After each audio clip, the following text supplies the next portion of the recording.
and then I went home. The next day, it just got weirder. As I arrived at Lancaster's United States Postal Service facility with my tractor, I went to hook up to my trailer. And my trailer was gone. Not there no more. We've asked USPS for comment but haven't heard back yet.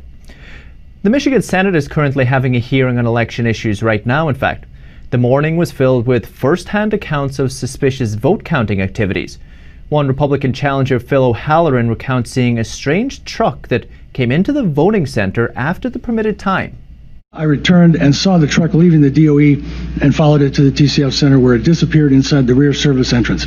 I then encountered a SWAT team blocking my entrance to the county board, and informed the sergeant that if the truck I described was delivering ballots to be counted this late after the close of polls, 26 hours later, that it would be. Another Republican poll challenger, Pat McMurray, said vote counters would stand between Republican observers and the ballots, obstructing their view.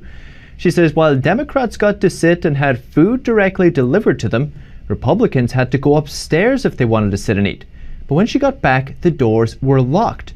She also pointed to a batch of suspicious military ballots. Not one of the military ballots was a registered voter. And the ballots looked like they were all exactly the same Xerox copies of the ballot. They were all for Biden across the board. There wasn't a single Trump vote, and none of the voters were registered. They had to manually enter the names and addresses and a birth date of 1/1/2020, which would override the system. And Christina Caramo was a poll challenger at the TFC Center in Detroit from November 2nd to the 4th.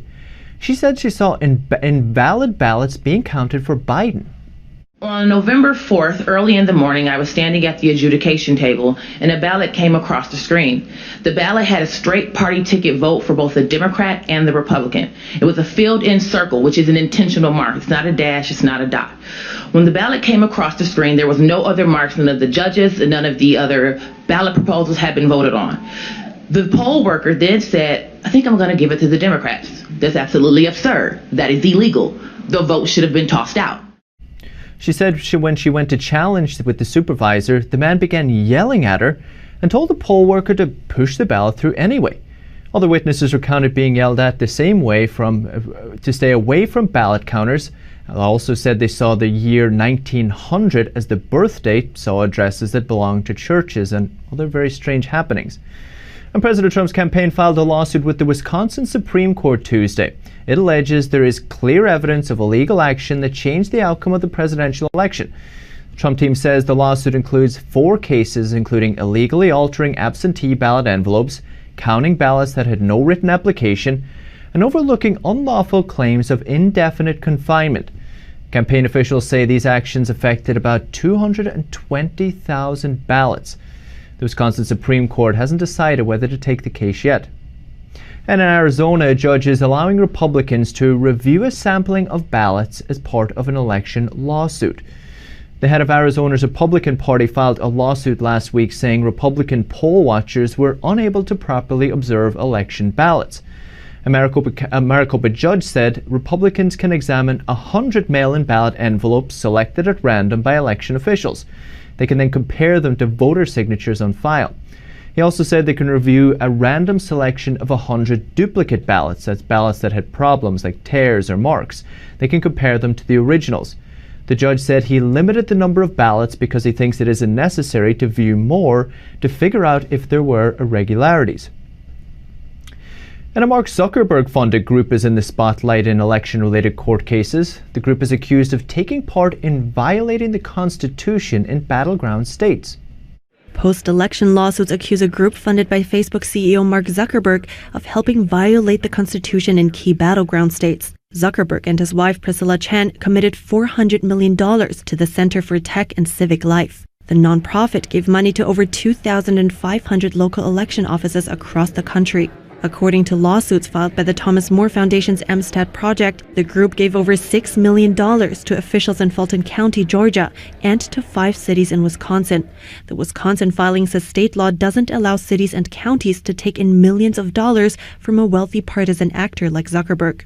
The Georgia filing says the money was used to pay ballot harvesters and political activists to manage ballots. It also said the money was used to consolidate counting centers in urban areas to move hundreds of thousands of questionable ballots in secrecy without legally required bipartisan observation. Amistad Project Director Phil Klein told the Epoch Times that in Pennsylvania, the money led to a two-tiered system. He said Democrat strongholds allowed voters to fix ballots against state law, but Republican areas did not because they refused to lie and because they didn't have resources or Zuckerberg funding. Klein said the center funded ballot boxes that were densely placed in a Philadelphia county, but few were sent to counties that Trump won. He also said they consolidated polling places in a way that disenfranchised Republican strongholds, violating the Equal Protection Clause. Klein says similar issues came up in other states, including Michigan. And attorney Sidney Powell says an unknown person removed a Dominion voting system server from a recount center in Fulton County, Georgia.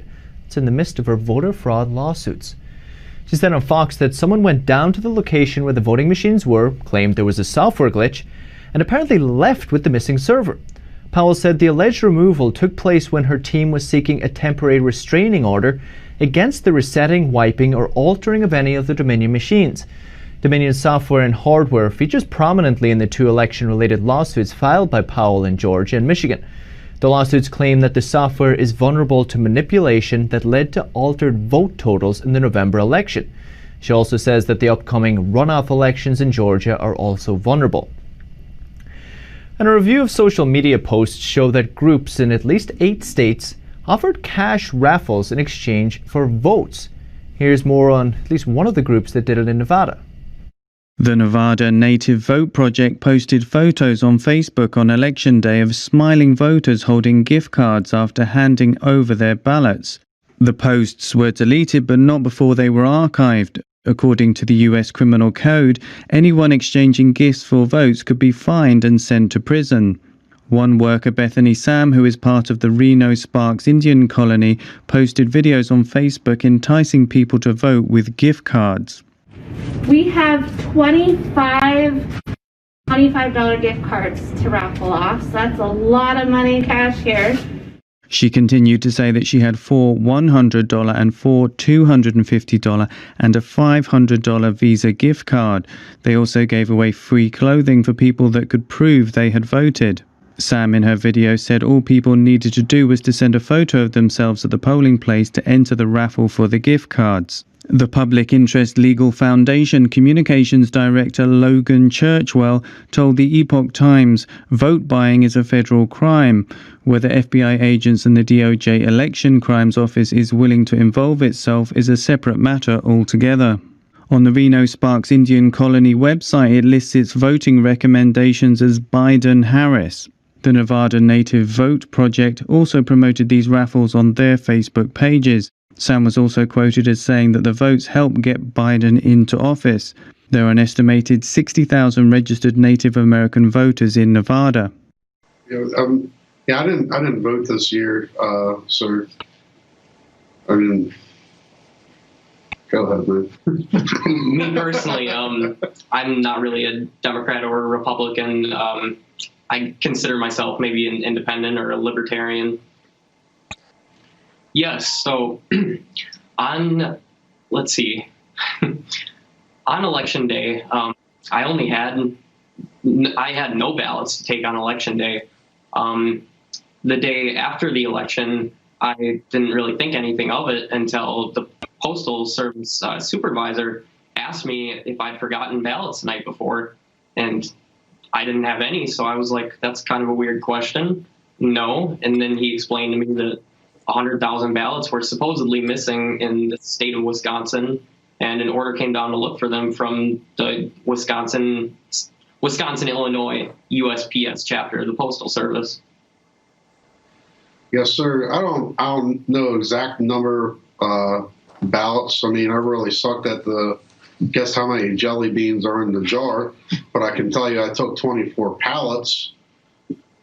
Gaylords from Bethpage, New York to Lancaster. This happened on October 21st. Now I picked them up in Bethpage, New York, and drove them to Harrisburg, and then from Harrisburg I drove them to Lancaster, dropped the trailer in Lancaster, dropped my truck off, and went home. I saw them loaded on my trailer. I saw that, like, the top corners, addresses on them was filled out, but like I didn't see it on every single one. Like, you need to know, like, it wasn't like I'm sitting there just looking, you know, like I was more so watching to see how the load was put in, make sure it was secure and everything like that. And some of the pallets, when they drove by, some of the letters were up, and I could see like a little bit. I couldn't tell you a name. I wasn't looking for names or anything like that, you know. Well, being that I'm pretty young, I'm only 20 years old. This is clearly probably the most important election of my lifetime, and I couldn't go to the grave knowing what I knew and just keeping that to myself, knowing that something went wrong in this election. Well, what happened is at the adjudication table, a ballot came up, and it was straight party. The person had voted for straight party Democrat and straight party Republican. And the important part is they were filled in circles. So that's an intentional mark. So like at the adjudication table, if there's some kind of inconsistency, say the person voted for more than they were supposed to for that particular race, or they didn't make it clear or was a mark, that's where they try to figure it out. Well, with the filled in circle, that's an intentional mark. The person didn't make any other votes for, say, judges, proposals, nothing else. And the poll worker just was like, I'm going to give it to the Democrats. And so I'm like, no, that ballot should be tossed out. And this person had previously given a vote to Joe Biden, where a voter had voted for Joe Biden and the Green Party candidate for president, and she had given it to Joe Biden. So that's what heightened my attention. And so then after that, I went to go get her supervisor, and her supervisor defers to her and asked the girl, well, what do you think? And I'm discussing, I'm like, what does she think? It doesn't matter. The ballot to be tossed out. And so I go get the guy who was overseeing the 10 p.m. to 5 a.m. absentee counting process, and he does the exact same thing and asked the girl, what does she think? And so I just simply asked the question. I said, well, why not give it to the Republican over the Democrat? And he begins to scream at me and tells her to push it through. Me and him have this big argument, and I'm like, no, I want to challenge this ballot. He's like, you can do what you want. He was extremely nasty, extremely rude, and he just committed open fraud in my face and told her to push the ballot through, which she gave an illegal vote to Joe Biden.